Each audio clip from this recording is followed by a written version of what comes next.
Bismillahirrahmanirrahim. Assalamualaikum warahmatullahi wabarakatuh.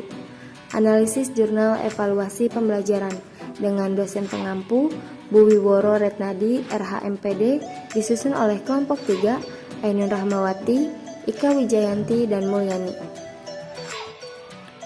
Baik, di sini untuk jurnal yang pertama adalah evaluasi pembelajaran tematik di sekolah dasar. Identitas nama Pratiwi Puji Astuti, Sekar Purbarini Kawurian, dan Unik Ambarwati dari Fakultas Ilmu Pendidikan Universitas Negeri Yogyakarta. Jurnal Kependidikan volume 1 nomor 2 November 2017 halaman 187 sampai 199. Selanjutnya abstrak. Penelitian ini bertujuan untuk mendeskripsikan keefektifan pelaksanaan program pembelajaran tematik ditinjau dari komponen konteks, input, proses, dan produk atau CIPP. Penelitian ini menggunakan rancangan studi expo facto. Sampel penelitian ini adalah kepala sekolah, guru, dan siswa kelas 3 pada gugus Pakualam 1 di Kota Yogyakarta.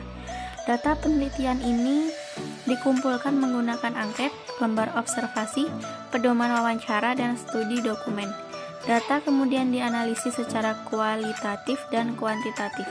Hasil penelitian menunjukkan bahwa pertama, pemahaman kepala sekolah terhadap visi dan tujuan pembelajaran tematik sudah sesuai dengan karakteristik dan hakikat pembelajaran tematik yang tertuang dalam dokumen kurikulum tingkat satuan pendidikan. Kedua, hasil evaluasi input menunjukkan 90% guru sudah memenuhi kualifikasi S1. Kompetensi pedagogik dan kepribadian mendapat nilai rata-rata baik. Kompetensi profesional dan sosial mendapat nilai rata-rata cukup.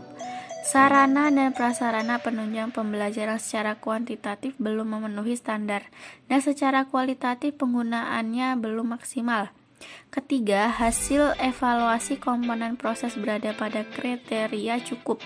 Keempat, produk belajar siswa mendapat penilaian rata-rata cukup. Selanjutnya, pendahuluan. Pendidikan pada dasarnya merupakan pengembangan holistik pada diri individu yang mencakup aspek fisik, emosional, mental, sosial, dan spiritual. Menurut Tagi 2011, istilah holistik mengandung makna menyeluruh atau utuh. Persher 2012 P138 menyatakan bahwa holistic education is based on the premise that each person find identity, meaning and purpose in life through connection to the community, to the natural world, and to spiritual values such as compassion and peace. Pendidikan holistik didasarkan pada premis bahwa setiap orang menemukan identitas, makna, dan tujuan hidup melalui koneksi kepada masyarakat dengan alam dan nilai-nilai spiritual seperti kasih sayang dan perdamaian. Selanjutnya, metode penelitian. Penelitian ini menggunakan rancangan studi ex post facto yang mengacu pada penelitian evaluasi dengan pendekatan deskriptif kualitatif. Rancangan ini digunakan karena terbatas untuk memaparkan pelaksanaan pembelajaran tematik pada sekolah dasar gugus Pakuan 1 dan menganalisis variabel-variabel yang terdapat dalam model konteks input, proses, dan produk atau CIPP.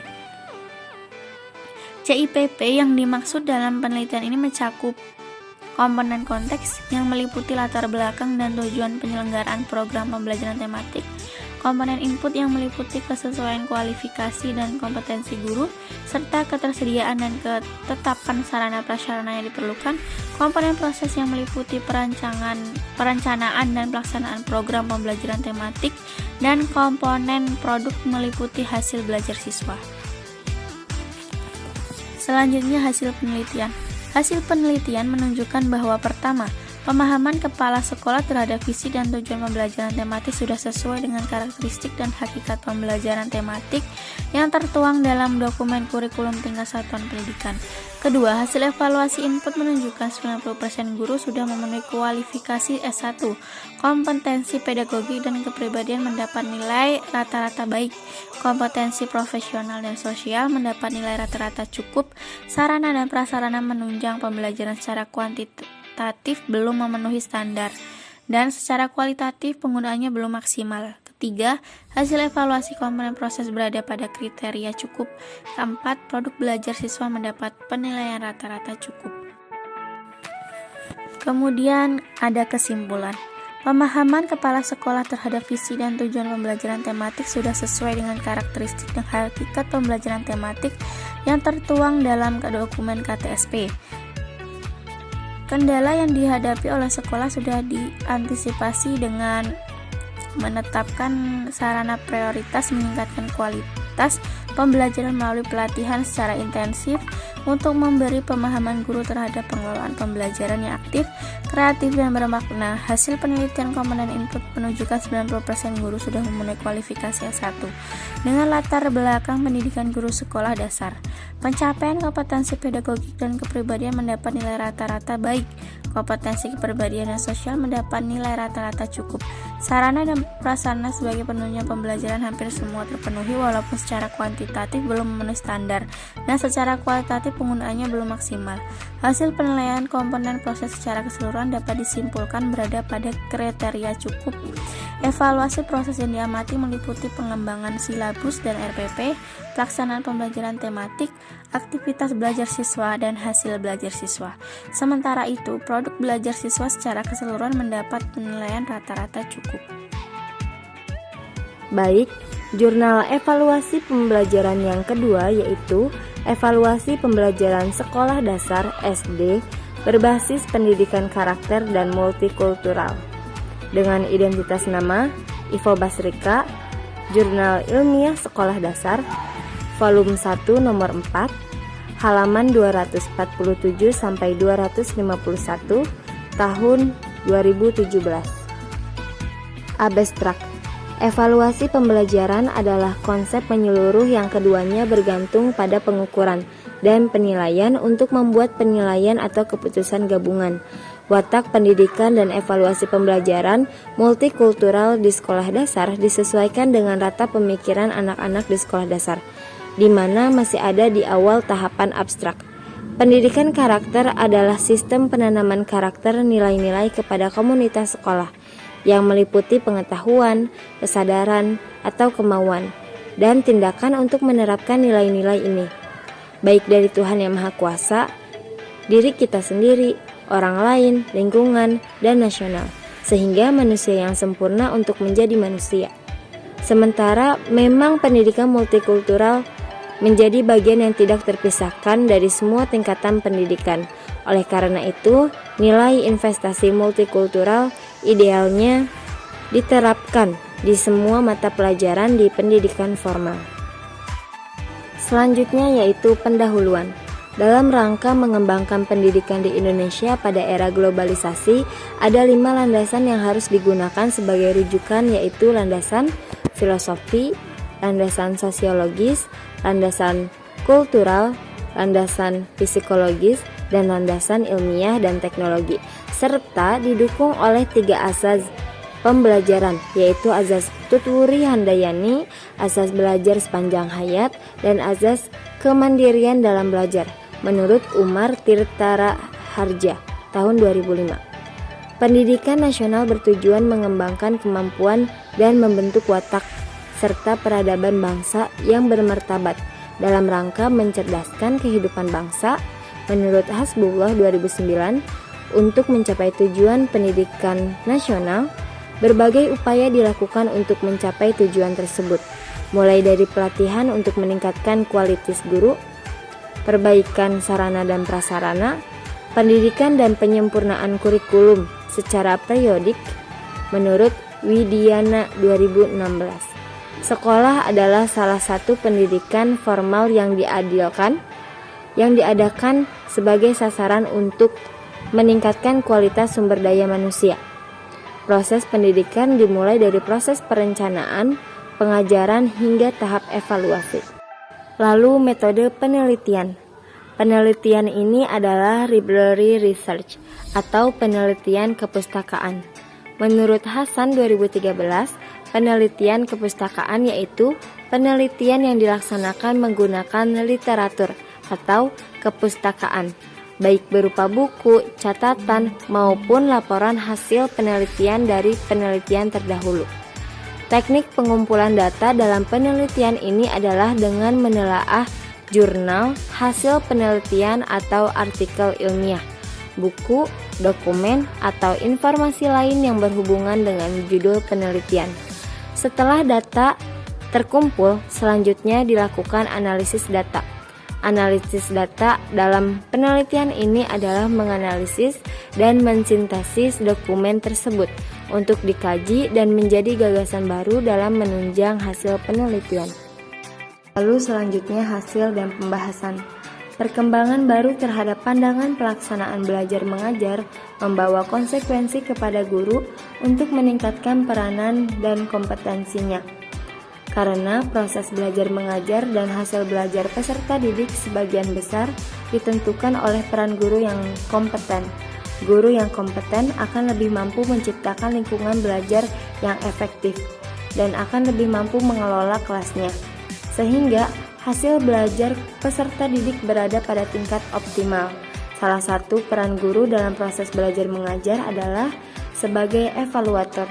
Dalam satu kali proses belajar mengajar, guru hendaknya menjadi seorang evaluator yang baik.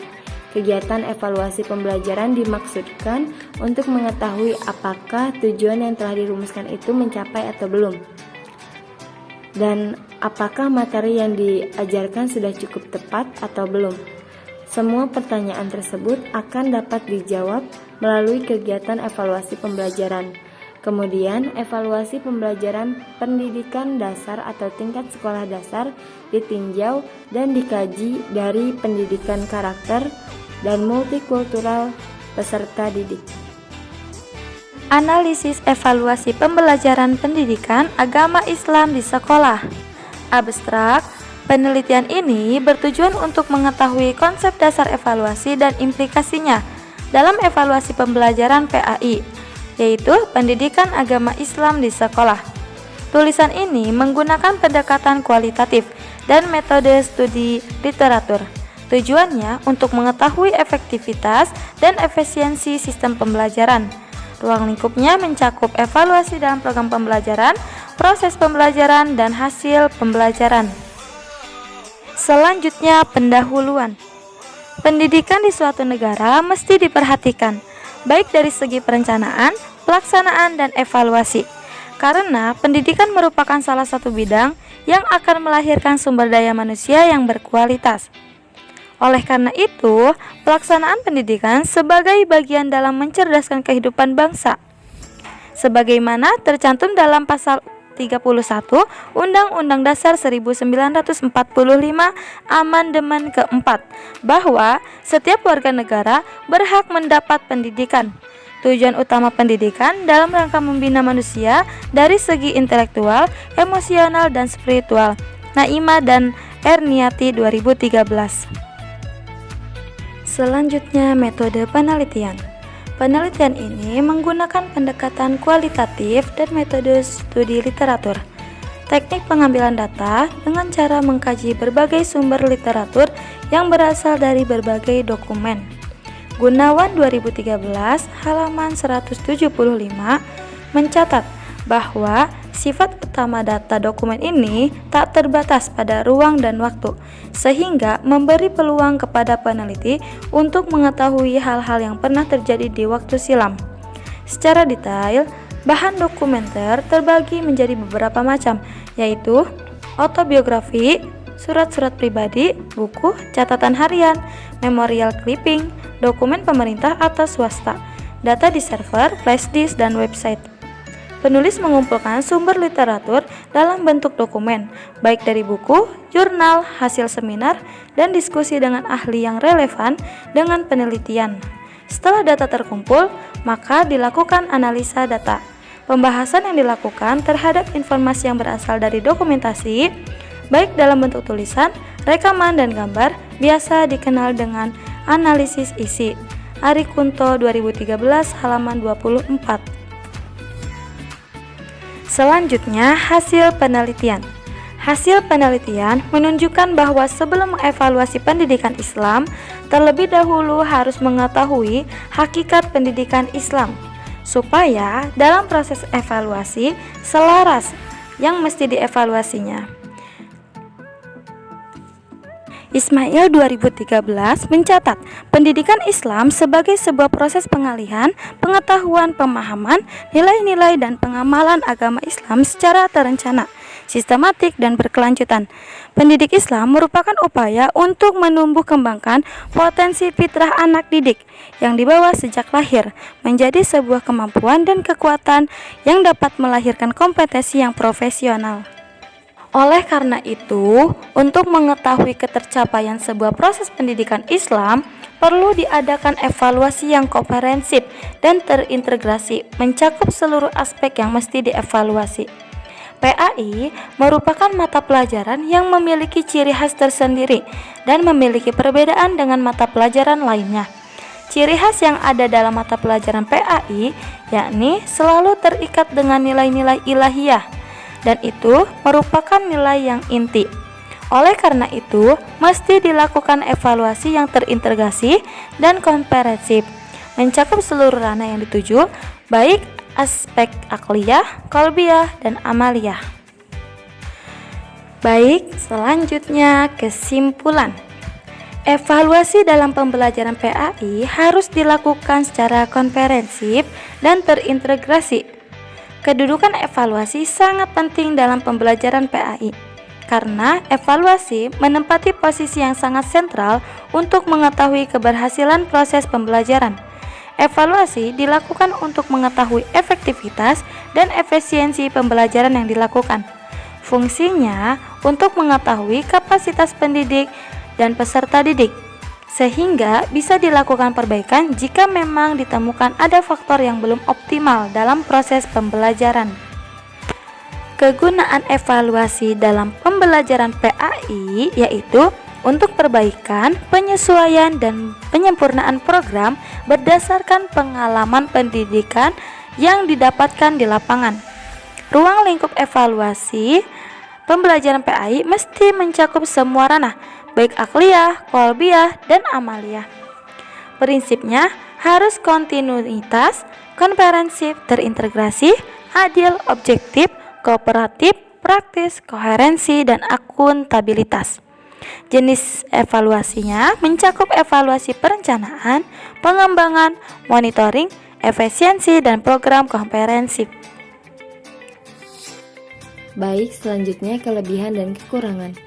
Pada jurnal ke-1, dalam penyajian dan pembahasan materi mengenai evaluasi pembelajaran sudah bagus. Dalam metode yang digunakan yaitu observasi, angket, wawancara, sehingga metode, hasil, dan pembahasan yang diterima pun lebih konkret dan lebih lengkap.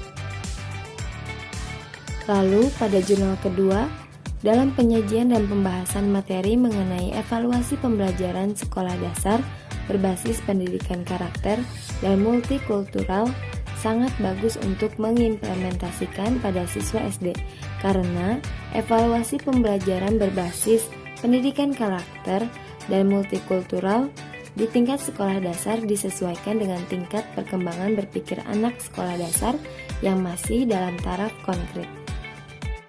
Lalu, pada jurnal ketiga, dalam penyajian dan pembahasan materi mengenai evaluasi pembelajaran sudah bagus. Pendidikan memadai akan menyebabkan kualitas sumber daya manusia bangsa Indonesia mengalami krisis dari segala bidang. Salah satunya bidang pendidikan, menurut Hidayat, Rizal, dan Fahrudin tahun 2018. Oleh karena itu, tuntutan perbaikan kualitas dan kuantitas pendidikan meski diimbangi dengan kualitas guru yang harus memiliki kompetensi yang diperlukan dalam mengajar. Salah satu kompetensi yang harus dikuasai oleh guru adalah kompetensi pedagogik yang di dalamnya harus menguasai aspek evaluasi pembelajaran. Baik, demikian analisis jurnal evaluasi pembelajaran kelompok 3. Akhirul kalam. Wassalamualaikum warahmatullahi wabarakatuh.